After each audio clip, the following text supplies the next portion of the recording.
Hey guys, Zelonius here. Welcome to another video on the channel. In this video today, I'm going to show you the 4-4-2 custom tactics and player instructions that helped me go 20-0 this Team of the Year Weekend League. Are you fed up of getting out-teamed on FIFA? Want that God squad that you've always dreamed of? Check out MMOEXP and use code ZEL at checkout for a 5% discount. Check out the link below. MMOEXP, the best place to buy coins.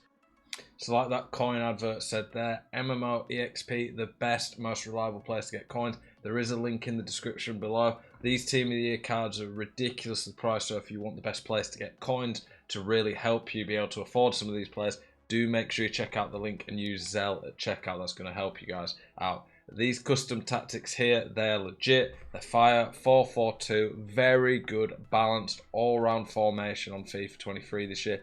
It's always pretty good and balanced, but I think now that we're starting to get some really good players, I think the 4-4-2 is really starting to get better. I think the 4-4-2 compared to some other formations really relies on having good midfielders, and now that there's a lot of great ones, it can really start to excel. In this video, I'm going to show you all my favourite players type to use in there. I'll talk you through each position, what type of player you want. I'll show you my two variations of the tactic, talk to you about how you use it, and of course show you the tactics and the instructions. So let's get into that properly. So, as always, if you watch my videos, you'll know, generally speaking, when I use a custom tactic, I tend to use two types for it. One's a little bit more aggressive, so that's the attacking one, and the other one's a little bit more balanced default that you can play most of the game with.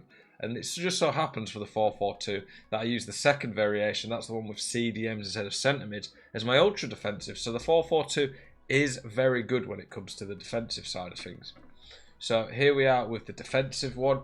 It's not defensive, it's just the more balanced one to start the game with. I am going to talk through the formation itself, those strengths, the type of players you want to use in it. So you can see here, we've got a very good team here, but it's far from one of the best teams in the game at this point now. Chiellini doesn't really fit there, but I just used him this weekend. In terms of the players you want though, up front, at this point in the game, you need at least 4-star weak foot. I think that's pretty key. And you ideally would like 5-star, 5-star. I've got two players like that. Griezmann is very affordable. If you can't afford him though, then you could honestly get someone like Gold Neymar, still do a very good job. But you want pace, good on both feet, be able to do skill moves, obviously a good shot, and then good on the ball, physical stats, those are useful as well. The wingers need to be really quick, so like a perfect left winger would be someone like Alawiron. Bale's really good value, especially if you can get him on chem. Pace really does matter. You could get away with a 3-star weak foot out there, but with the amount of good options there are right now, you'd rather not. For the midfielders, so you'll see properly when we get to the instructions, but the one, well, you don't have to play them on the left or right, but generally speaking, I have one that's a bit more attacking, so that's Luka Modric in this situation. One that's a bit more defensive minded, that's Verratti in this situation. The more attacking one, you want him on his strong foot. So if this was, say, Lucas Paqueta, who's left-footed, I would put the more attacking one on the left, because Modric is right-footed and not got a 5-star weak foot. We put him on the right side. He will get forward a lot more, link up the play. There's a bit of a gap in the 4-4-2 between the midfield and the striker, but that's filled by this more attacking centre mid, so it really helps. For the more defensive-minded one, you just want someone who's obviously got good defending, going to be able to win the ball back. Verratti, whilst not the biggest guy at all, is very good aggression, rapid, good defending stats, and at this point in the game, you'd like to have a guy as well who can turn, pass the ball, help build play up. Verratti's perfect for that. This one here needs to be able to shoot a bit more, needs to be able to get involved in the attack. For the fullbacks, you don't really need a lot going forward with these fullbacks. They don't get involved. You, of course, want fullbacks who can attack and are comfortable on the ball. That is what the better fullbacks on this game are able to do. But you don't need really, really good ones. So you don't need like high weak foot skill moves really. These guys are for the most part just recycling possession. But you do want them to be quick, strong, good at defending so they can be good defenders. And for the centre backs, quick, defending, physical, all that good stuff. In terms of the custom tactics, at the moment I'm running 72 depth, generally speaking, in most of my formations. Depth is a weird one. I think a lot of beginners to FIFA, and it's very understandable why they'd think this, they think that depth basically just means how high your defensive line is, which normally speaking, if he was talking about depth and defence, that is exactly what it would mean. So it's a bit confusing how EA do it on FIFA, but the way it works on FIFA is that the depth is basically how high your team will start to pressure. So if you have 100 depth, your team will start to press a lot higher up. On 72 though, for some unbeknown reason, auto offside traps start to happen. And auto offside traps are very effective on this game. You do have to be good at switching to make sure you cover gaps if they ever do open up, but it will make you a lot more effective defensively. I have fairly compact width because the 4-4-2 just suits that. For the build-up play, nearly every formation this year I got balanced and direct passing. Works really well with the 4-4-2. Direct passing basically gets your strikers to pin the defenders back. It pins the defenders back and then just gives you more space.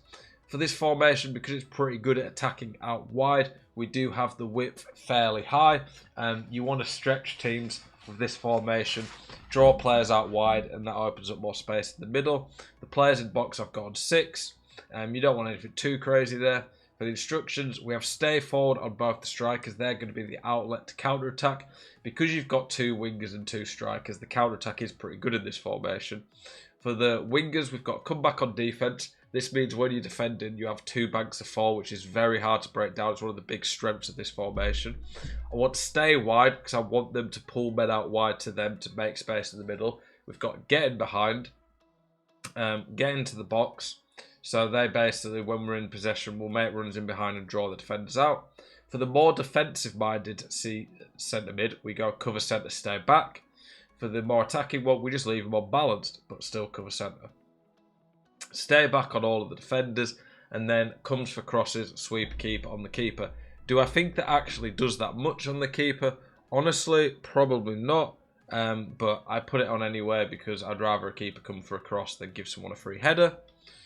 Now, for the more attacking variation, it's honestly not too dissimilar. The biggest differences are in the width, depth, and just all the defending side of things. So you can see there we've gone to press after possession loss. This is a lot more aggressive. It basically applies team press for around 7 seconds after you lose the ball. It's the Pep Guardiola rule. For the width and depth, we've gone a lot higher on the width. Basically, we're using this when teams might start trying to keep the ball against us more. It can leave you a bit more vulnerable in the middle, but we're trying to make sure that people just can't go out wide and keep the ball against us. For the depth, quite a bit higher. We're trying to press more aggressively. The width I've lowered a bit, and I've put the players in box up just that one, just to try and get a little bit more attacking. The instructions, though, are near identical. There's differences. I've got to stay central on both the strikers because I want them to be focal points in the middle. So as soon as we lose the ball, I want them to be bombing forward, getting involved. And for the rest of the team, it's the exact same. It plays quite similar in the attack. It's not too different in terms of how you attack. The main big difference between this and the defensive one is how it defends in terms of it's just a lot more aggressive. You're a lot more proactive about trying to win the ball back. In terms of the ultra defensive, this is just to see out games. That's I didn't use it really this weekend, to be honest. I don't use it often, but I don't find I need to use it, but some people might do better with it. But in terms of the tactics, that's how I run it.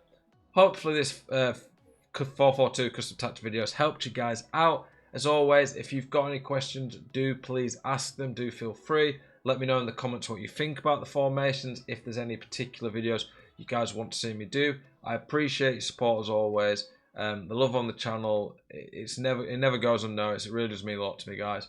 Hope you're having a great day. Keep it spicy. I'll see you guys in the next one. Peace.